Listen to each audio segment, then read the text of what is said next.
Hello, truth seekers. Dr. Taylor here, ready to tear down a massive lie that's been fooling people for centuries.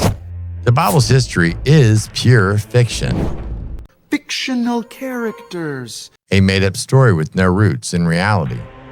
King David never existed. The so-called chosen people, no evidence. And Jesus wasn't tied to the fake Jewish narrative. He was a Mandaean, preaching a truth that cuts through the myths. Today I'm laying out the hard facts, archaeological texts, and history to show you how the biblical fantasy was built and why it still hurts us today. Stick with me. This is going to shake up everything you know or you thought you knew.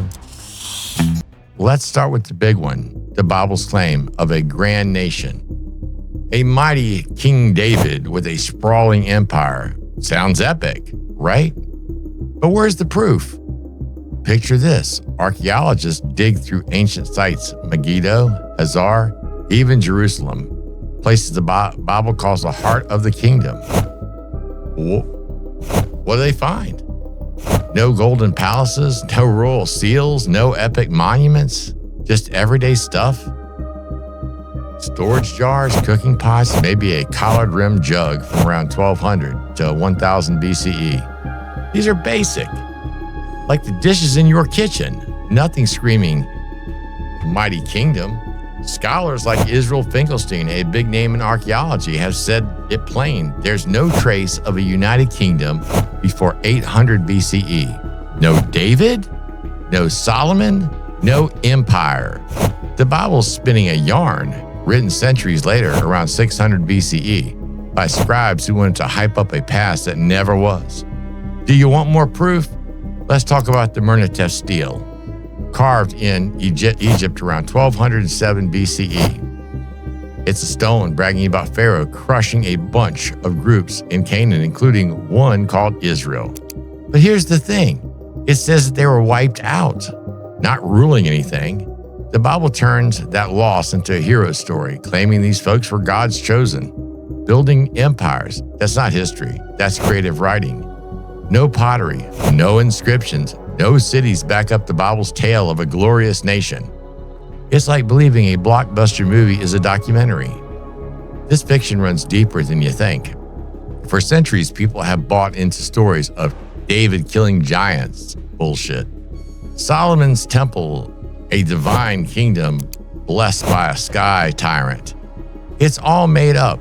Archaeologists find nothing, no swords, no crowns, no walls from David's so-called reign around 1000 BCE. The Tel Dan stele from around 840 BCE mentions a house of David, but it's vague.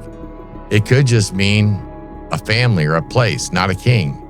And in centuries later, the Bible's authors, writing long after the fact, cooked up these heroes to give their people a fake backstory. Why? To control the narrative, to make a scattered group feel special, chosen. It's all propaganda.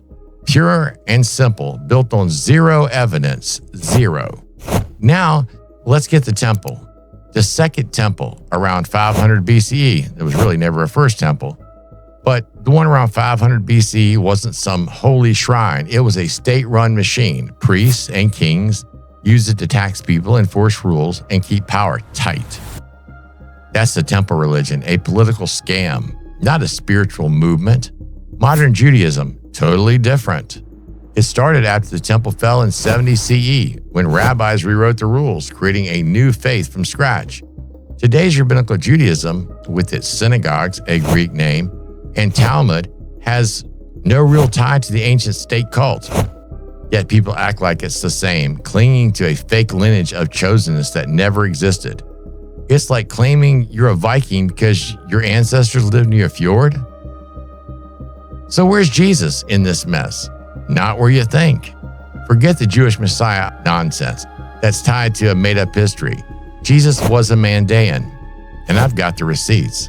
I spoke with Dr. Nahushi, a Mandaean from the priestly class, a medical doctor.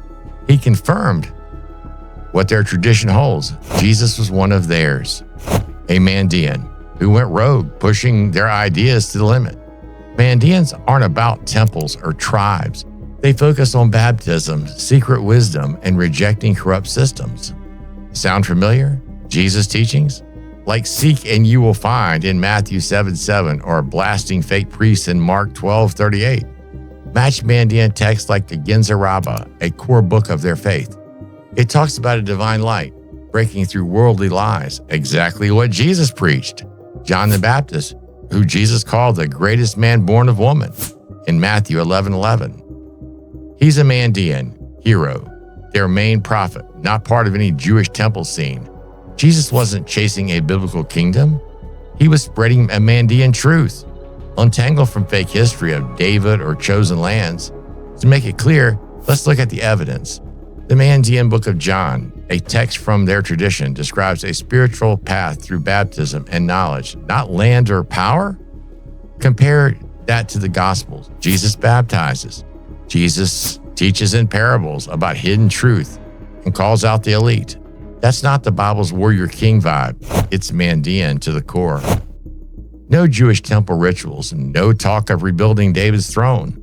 The Dead Sea Scrolls found in Qumran show other groups around Jesus' time had wild ideas, but nothing ties him to them like the Mandaean texts do. This story fits their framework, not the Bible's fantasy. Why does this matter now? Because these ancient lies still cause pain. People use biblical myths of chosen peoples or promised lands to justify division and destruction. Look at Gaza's civilians with no army, no defense, just bombs falling. Reports there were 40,000 dead, mostly women and children. I'm not picking sides. I'm saying a 2,000-year-old story with no archaeological backbone fuels these fights. It shapes who claims what, who suffers. Jesus, as a Mandaean, stood outside that cycle. He wasn't about land or tribes.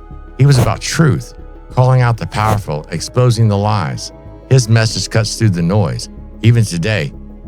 Here's the bottom line. The Bible's history is a myth. No pottery, no cities, no King David. The temple religion was a state con, not modern Judaism, which is a later invention. Jesus was a Mandaean breaking free from those lies, backed by texts like the Genza Rabbah and Dr. Nahushi's insight.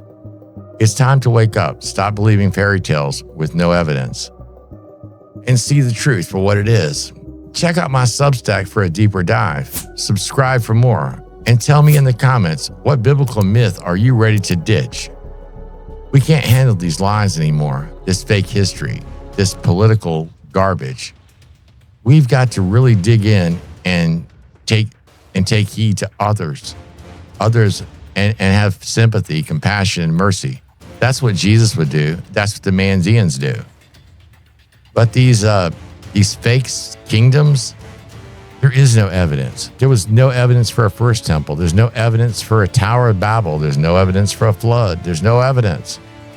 You think that there would be evidence of 1 million people wandering around the desert for 40 years. None. There is none. I'm not just a minimalist, as they call you.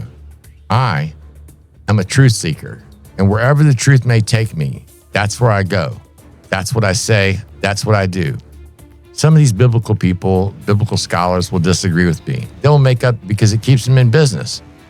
It's just fairy tales, campfire stories, bullshit.